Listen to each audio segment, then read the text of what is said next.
wachezaji kuelekea mchezo wa kesho pamoja na mashabiki wa hapa, kitu gani ambavyo umejifunza kuelekea mchezo wa kesho?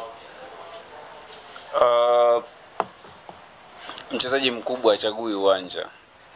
Yawezekana tusingeutumia pia kwenye mechi za kirafiki, lakini kwenye mchezo tungeutumia.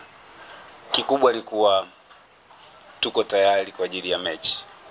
Either tumeutumia uwanja au hatujautumia, tuko tayari kwa ajili ya mechi na tuko tayari kwa ajili ya ushindi.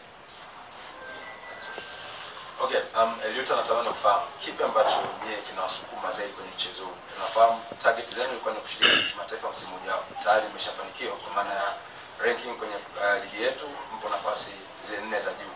Inapeleka moja kwa moja shirikisho msimu ujao.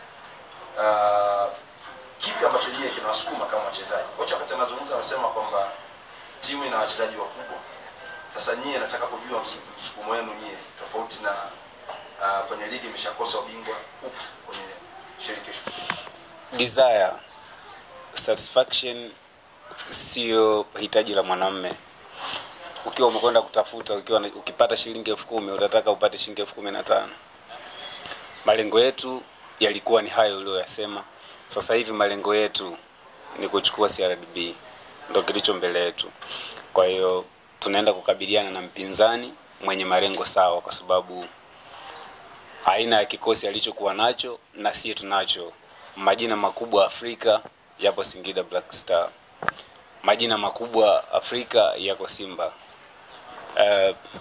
Ni top level team zinazoenda kukutana kesho. Lengo ni kuchukua kombe. Hakuna kingine. Ukiniambia tumeafikia malengo, sio kweli. Malengo yetu yanaenda kuanza upya kesho.